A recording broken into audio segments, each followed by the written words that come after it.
पाकिस्तान और भारत के दरमियान जंगबंदी बरकरार है, लेकिन इसका हरगिज़ ये मतलब नहीं है कि दोनों मुल्कों के दरमियान कशीदगी ख़त्म हो गई है।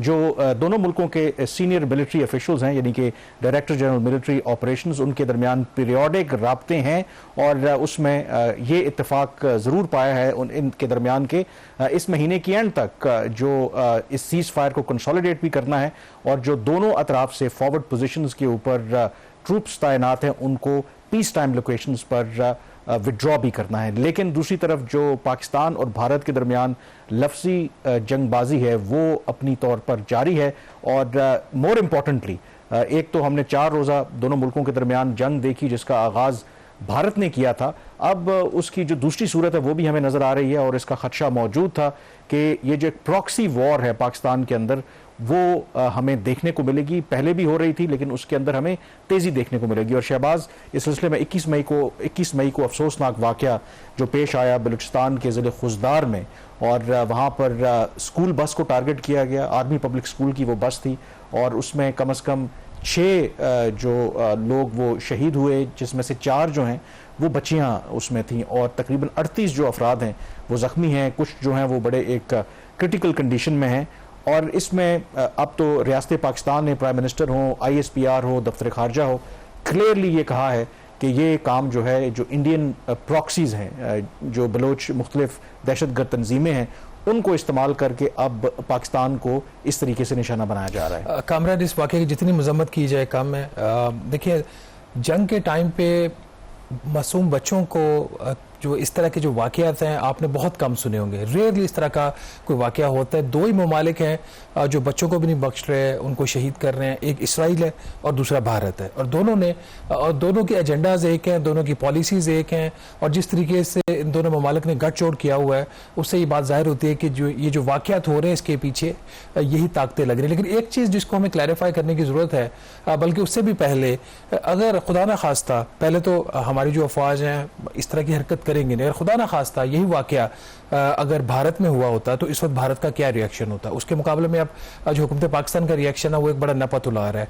और ये बात कि इंडियन प्रॉक्सीज कर रही हैं, ये तो एक छोटी बात है। जब आप कहते हैं इंडियन प्रॉक्सीज कर रही हैं, इसका मतलब ये है कि भारत ही डायरेक्टली ये काम पाकिस्तान में करवा रहा है। तो अगर ये काम पाकिस्तान की तरफ से हुआ था तो फिर आलमी फ्रंट के ऊपर क्या इसका रिएक्शन होता, भारत इस वक्त किस पोजीशन पे होता है और क्या वो अटैक करने के ऊपर पाकिस्तान की बात? आई थिंक यही बुनियादी नुकता है, क्योंकि भारत हमेशा से एक नैरेटिव जो बनाता है कि जी उनके यहाँ जो भी दहशतगर्दी के वाक़यात हैं उसमें पाकिस्तान मुलव्विस है। लेकिन टू द कॉन्ट्ररी, पाकिस्तान में दहशतगर्दी के जितने वाक़यात हुए उसमें कहीं ना कहीं जो भारत की खुफिया एजेंसियां हैं उनका फुटप्रिंट ज़रूर मौजूद है। लेकिन शायद दुनिया अपने उनके मफादात हैं इसलिए इतना जो पाकिस्तान का मौक़िफ़ है उसको सुनने के लिए तैयार नहीं होती। बट एक चीज़ जो डिफरेंस अब नज़र आता है माजी के मुकाबले में, माजी में भी हम बात करते थे भारत की जो खुफिया एजेंसियां उनके रोल के ऊपर, शायद वो बहुत ज़्यादा एग्रेसिव नहीं होती थी। लेकिन अब जिसे कहते हैं कि ग्लव्स आर ऑफ, यानी कि भारत ने ये जंग जिस तरीके से छेड़ी है तो मेरे ख्याल में पाकिस्तान की तरफ से भी अगर आप ऑफिशियल हमारा जो बयानिया देखें तो उसमें अब कोई अपोलोजेटिक आपको नज़र नहीं आता। आज इस सिलसिले में DG ISPR और जो सेक्रेटरी दाखिला हैं उन्होंने भी एक प्रेस कॉन्फ्रेंस की और बाकायदा तौर पर एक पूरी आप कह सकते हैं कि तारीख बताई कि किस तरीके से भारत खास करके बलूचिस्तान के अंदर अपनी प्रॉक्सीज को इस्तेमाल करके पाकिस्तान को गैर मुस्तहकम करना चाहता है। सबसे पहले सुनते हैं कि DG ISPR ने क्या कहा। They are in a state of frustration. They are in a desperate situation. उस desperate situation में ही आप ये देख रहे हैं कि वो मीडिया पे आके किस तरह हाउलिंग कर रहे हैं। Even after 10th of May, too many times they have come and say Balochistan Balochistan Balochistan, क्योंकि उन्हें समझ नहीं आ रही कि ये रियासत तो इकट्ठी हो रही है, ये अवाम इकट्ठे हो गए हैं और ये अवाम इकट्ठे होकर इस दहशतगर्दी का तबाही निकाल देंगे। क्योंकि हमें क्लियर है, आपको क्लियर है कि ये कोई बलोचों की जंग नहीं है, ये हिंदुस्तान की प्रॉक्सियां हैं, ये पैसों पे कत्ल कर रहे हैं, ये मासूम बच्चियों को कत्ल कर रहे हैं। तो वंस दे नो इट तो देन दे गेट वरीड। जी, DG ISPR की बड़ी तवील प्रेस कॉन्फ्रेंस थी, उसमें पूरा उन्होंने एक हिस्टोरिकल पर्सपेक्टिव भी बताया। फिर कुछ उन्होंने वहाँ पर जो रिकॉर्डिंग्स हैं वो भी चलाई जिसमें क्लियरली ये एस्टेब्लिश हो रहा है कि भारत जो है पाकिस्तान में मुख्तलिफ जो दहशतगर्द ग्रोह हैं उनकी पुष्ट पनाही करता है और अब उनको इस्तेमाल करते हुए पाकिस्तान को डिस्टेबलाइज करना चाहता है। इसमें एक और जो फैक्टर है, मेरी बहुत से लोगों से बात हो रही थी, देखें पाकिस्तान भारत में ये कोई नई बात नहीं है। जब भी भारत के अंदर कोई वाक़या होता है इल्ज़ाम वो पाकिस्तान के ऊपर लगाते हैं, पाकिस्तान में जब कोई वाक़या होता है हम भारत के ऊपर इल्ज़ाम लगाते हैं, और एट टाइम्स अगर आप न्यूट्रल होकर के भी देखें तो शायद ये लगता है कि दोनों ममालिक अपनी जो इंटरनल शॉर्ट कमिंग्स हैं उनको छुपाने के लिए भी ये बात करते हैं। और इसीलिए जैसे बात हम कर रहे थे कि पाकिस्तान ये वाक़या थोड़ा सा मुख्तलिफ है, मैं जो उस तरफ आने लगा था ना, कि जो बात करने लगा था कि जो पाकिस्तान जब जब डोसियर भी पेश किए, पाकिस्तान ने जब जब इल्ज़ाम भी लगाया, बाकी बाहर की दुनिया तो छोड़ दें, पाकिस्तान के अंदर भी थोड़ा सा शकूक व शुबहात की नज़र से देखा जाता था कि देखें हर चीज़ में इंडिया को इल्ज़ाम देना ये दुरुस्त बात नहीं, हमारी अपनी भी पॉलिसीज़ हैं। जो मैंने अभी नोट किया, मसलन वाशिंगटन में कुछ जो थिंक टैंक्स के लोग हैं, मेरी उनसे बात हो रही थी और उनका तो ज़ाहिर है कि पाकिस्तान से उस तरह से हमदर्दी नहीं है, वो तक अब ये कह रहे हैं कि ये जो खुजदार में वाक़या हुआ है, they have absolutely no doubt कि इसके पीछे इंडिया इन्वॉल्व है, एंड दे हैव एडमिटेड कि माजी में जब पाकिस्तान इस तरह की बात करता था तो हम कहते थे कि अननेसेसरली पाकिस्तान पॉइंट स्कोर करने के लिए इस इशू को एग्जेजरेट करता है, अपनी इंटरनल शॉर्ट्स कमिंग को छुपाने के लिए भारत के ऊपर इल्ज़ाम लगाता है। लेकिन अब वो कहते हैं कि ये मानना पड़ेगा कि जो भारत जिस तरह की उनकी पॉलिसीज़ हैं कि क्लियरली इंटरनल फैक्टर से ज़्यादा अब पाकिस्तान में जो ख़ास करके जब से तालिबान दोबारा अफगानिस्तान में वापस आए, अमरीकी अफवाज का इनखला हुआ, जो दहशतगर्दी के वाक़यात में इजाफा हुआ है, इसमें क्लियरली एक लिंक नज़र आता है आपको भारत का और जो पाकिस्तान के अंदर दहशतगर्दी के वाक़यात हो रहे हैं। तो ये एक चेंज है दुनिया के अंदर, और इसी वजह से आपको पता है कि पहलगाम वाक़े के बाद दुनिया ने क्यों आउटराइटली पाकिस्तान को कंडेम नहीं किया, क्योंकि उनको पता है कि भारत भी बहुत अरसे से डर्टी गेम कर रहा था और अब तो बहुत खुल के कर रहा है, तो इसलिए भी थोड़े से उनके अपने इत्तेहादी भी रिलक्टेंट हैं उनकी साइड लेने। कामरान, पाकिस्तान के अंदर ये खदशा पाया जाता था, जो पाकिस्तान की इंटेलिजेंस कम्युनिटी है उनको ये खदशा था कि भारत इस किस्म की कोई हरकत बलूचिस्तान में या खैबर पख्तूनख्वा में कर सकता है, कि जो डिफीट भारत को हुई है 10 मई के वाक़यात में, उसके नतीजे में जो 4 रोज़ा जंग थी, उसके बाद ये एक रिएक्शन एक्सपेक्टेड था। इंटरनेशनल बॉर्डर्स के ऊपर या deep inside Pakistan direct military उनकी अटैक करने की पोजीशन में नहीं थी, जो उनकी हालत हुई है 10 मई को। उसके बाद तो ये जो प्रॉक्सी के थ्रू पाकिस्तान को ब्लीड करना, डैमेज करना, ये उनकी एक जो अब स्ट्रेटजी का एक हिस्सा है।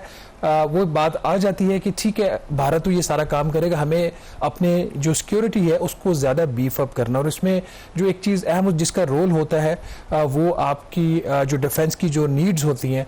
और पाकिस्तान हालत जंग में है, अभी से नहीं है, 1979 से है, फिर 2001 में एक बड़ी फेज़ आई, उसके बाद पीस हुआ और फिर दोबारा। अब ये वाली जो जंग है ये ज़्यादा ख़तरनाक है, ये ज़्यादा एक्सपेंसिव है और इसमें ज़्यादा यूनिटी की ज़रूरत है। हर साल डिफेंस की एलोकेशन होती है, इस दफ़ा भी होगी, लेकिन इस दफ़ा की जो डिफेंस की एलोकेशन मुझे लग रहा है वो ज़्यादा इसलिए इनको करनी पड़ेगी कि भारत अब बाज नहीं आएगा, वो इस चीज़ को एस्केलेट करेगा।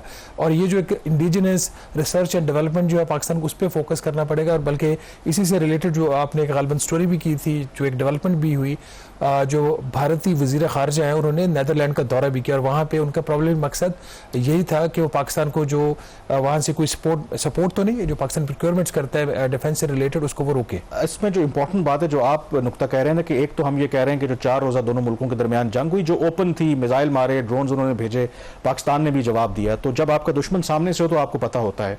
और सीज़ फायर हुई, अच्छी बात है, और सीज़ फायर के बाद अगर लोगों को लगता है कि ये हालात यहाँ पर ठीक हो जाएंगे, मेरा ख्याल है कि एक ऐसा फेज़ अब आने वाला है पाकिस्तान भारत की लड़ाई में कि एक बहुत नास्टी और डेंजरस फेज़ होगा। उसमें ये जो प्रॉक्सी वॉर पहले भी चल रही थी भारत की तरफ से, उसमें आप देखेंगे कि नई इंटेंसिटी।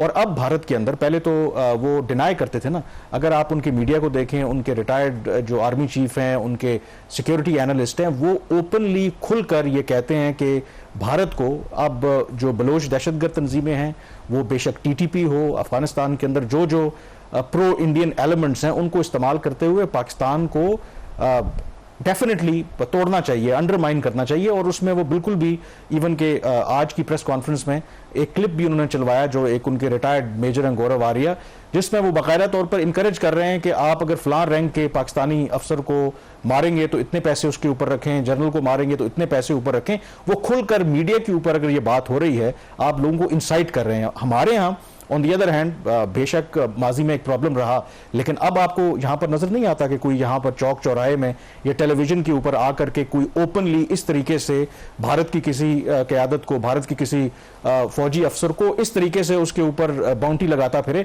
लेकिन भारत समझता अपने आप को यह है कि क्योंकि वो दुनिया की उभरती हुई ताकत है और इसलिए उसके ऊपर कोई चेक एंड बैलेंस नहीं है। तो जो नीदरलैंड की आपने बात की है, जिस पे हमें खबरदार रहने की जरूरत है कि भारत कई महाजों के ऊपर अब पाकिस्तान के खिलाफ उसने फ्रंट खोल दिया है। एक तो उसे बहुत ज़्यादा ये तकलीफ है कि ये जो पहलगाम वाक़या हुआ उसके बाद इवन उनके जो अपने इत्तेहादी हैं उस तरीके से उन्होंने उन्हें सपोर्ट नहीं किया। अमेरिका की मिसाल हमारे सामने है, सदर ट्रंप बार बार उन्होंने पाकिस्तान की तारीफ की, मीडिएशन का उन्होंने जिक्र किया, पहलगाम वाक़े का या पाकिस्तान की जो सो कॉल्ड लिंकेज दहशतगर्दी से मुतालिक है कोई उन्होंने जिक्र नहीं किया। यूरोपियन यूनियन ने इसके हवाले से कोई बात नहीं की। और फिर कम अज़ कम चीन तो हमारा लॉन्ग स्टैंडिंग पार्टनर है ही, तुर्की, आज़रबाईजान हमारे साथ खड़े हुए। और इसमें जो इंपॉर्टेंट बात है जो शहबाज ने जिक्र किया कि भारत अब क्या कर रहा है, एक तो वो अपने वफूद भेज रहे हैं पूरी दुनिया में, और उसके अलावा खास करके उन ममालिक में कि जिनके साथ पाकिस्तान की कुछ डिफेंस कोऑपरेशन है। अब आप हैरान होंगे कि इस सारी जंग के बाद जो भारतीय वज़ीर ख़ारजा एस जयशंकर का पहला जो दौरा था किसी मुल्क का, वो कोई और नहीं बल्कि हॉलैंड यानी कि नेदरलैंड्स था। अब नेदरलैंड्स क्यों इंपॉर्टेंट है, आप हैरान होंगे कि जो नेदरलैंड्स उन ममालिक में से शामिल है कि वो टॉप 5 कंट्रीज हैं जहां से पाकिस्तान जो डिफेंस का जो साजो सामान है, खास करके जो हमारी नेवी है, मैरीटाइम जो सिक्योरिटी है, उसके लिए खरीदा। और ये 1980 से पाकिस्तान और नेदरलैंड्स के दरमियान एक कोऑपरेशन चल रही है। उसमें हमने जो माइन हंटर्स वेसल्स होती हैं, इसी तरह से ऑफ शोर जो पेट्रोल व्हीकल्स वेसल्स होती हैं, वो हम नेदरलैंड से खरीदते हैं। मैरीटाइम सिक्योरिटी में उनका अहम किरदार है।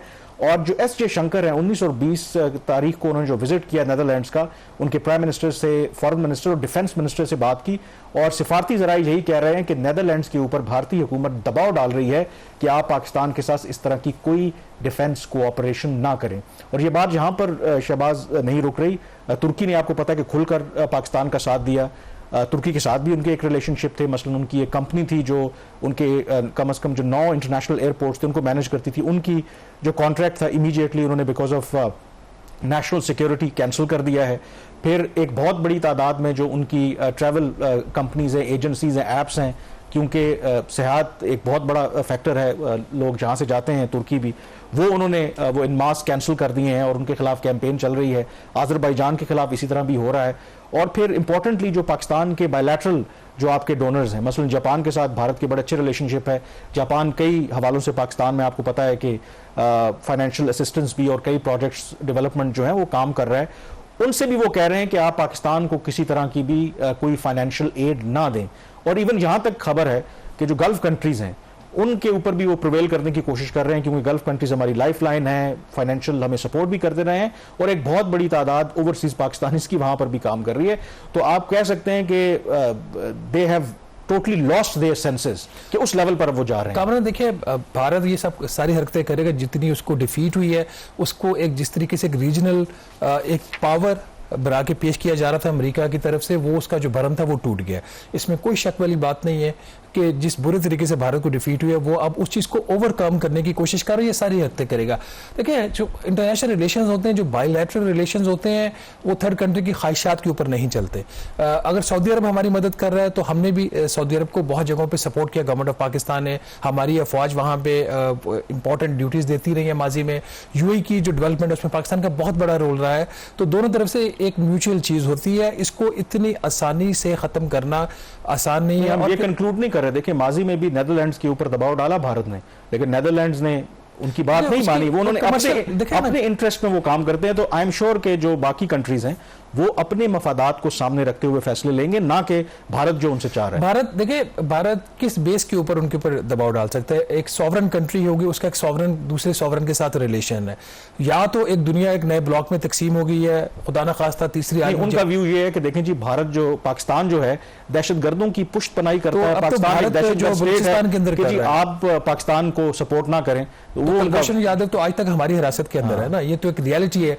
और जो जिस तरीके से यहाँ पे पाकिस्तान के अंदर टारगेट किलिंग्स भी आगे की, बलोचिस्तान का लेटेस्ट वाकया हुआ, खैबर पख्तूनख्वा में जो हो रहा है, वह इस पे जो सारी जो बहस कंक्लूड होती है, ये तो जो सूरत हाल है जंग की, ये और जंग जैसी सूरत हाल जो है इस कुछ अर्सा शायद चलेगी। और इस सारी सूरत हाल को डील करने के लिए पाकिस्तान को इकोनॉमिकली स्ट्रांग होना है, और इकोनॉमिक स्ट्रेंथ के लिए इसको अपनी पॉलिसीज को भी पाकिस्तान को रिव्यू करना पड़ेगा, जिसमें चीन के ऊपर इन्हिसार बढ़ाना पड़ेगा, सेंट्रल एशिया के ऊपर इन्हिसार बढ़ाना पड़ेगा, टर्की के साथ जो ताल्लुकात है उसमें मजीद मजबूती लाना पड़ेगी, ताकि पाकिस्तान जब एक मुश्किल वक्त आए और खुदा ना खास्ता किसी भी वजह से भी कोई हालात हों तो हमारी इकोनॉमी इस काबिल हो कि हम ये सारा बोझ उठा सकें। एक नुक्ता जो है मैंने यहाँ पे जरूर ऐड करना, बिल्कुल आप ठीक कह रहे हैं कि हमें बिल्कुल एक जो विक्ट्री नसीब हुई और मेरा ख्याल है कि अब काफ़ी हमने सेलिब्रेशंस कर ली हैं and we should focus on the real issues and challenges, क्योंकि इंडिया यहाँ पर खामोश नहीं बैठेगा और इंडिया आपको हर जो फ्रंट है उस पर आपको हिट करने की कोशिश करेगा और उसके लिए फिर पाकिस्तान के अंदर एक यूनिटी लॉन्ग टर्म चाहिए, पॉलिटिकल स्टेबिलिटी चाहिए, इकोनॉमिक स्टेबिलिटी चाहिए। एंड जाते हुए ब्रेक से पहले एक और जो इंपॉर्टेंट बात है कि लगता ही है कि भारत और अमेरिका के दरमियान जो ताल्लुकात हैं वो अनरेवल हो रहे हैं। जो प्रेसिडेंट ट्रंप हैं वो बार बार पाकिस्तान की तारीफ भी करते हैं और क्रिटिसाइज भी करते हैं भारत को, और आज जो डेवलपमेंट हुई है उन्होंने थ्रेटन किया है जो एप्पल के सीईओ हैं टिम कुक, क्योंकि वो चाइना से अपनी जो तमाम जो मैन्युफैक्चरिंग जो फैक्ट्रीज थी, एप्पल जो फ़ोन बनाता है आईफोन, वो शिफ्ट करना चाह रहे हैं भारत। और ट्रंप ने आज फिर एक पैगाम दिया है उन्हें कि मैं आपको पहले भी ये बता चुका हूं कि जो फ़ोन आईफोन जो अमेरिका में मार्केट में बिकते हैं वो सिर्फ अमेरिका में ही बनने चाहिए। अगर वो भारत में आप बनाने की कोशिश करेंगे तो ये आपका फैसला होगा, लेकिन फिर आपको 25% इजाफी ड्यूटी जो है वो देना पड़ेगी और ये बात मेरे ख्याल में जो मोदी सरकार है उनको बहुत बुरी तरह हिट करेगी। यहाँ पे ब्रेक लेंगे, ब्रेक के बाद जिक्र करेंगे पाकिस्तानी मईशत का।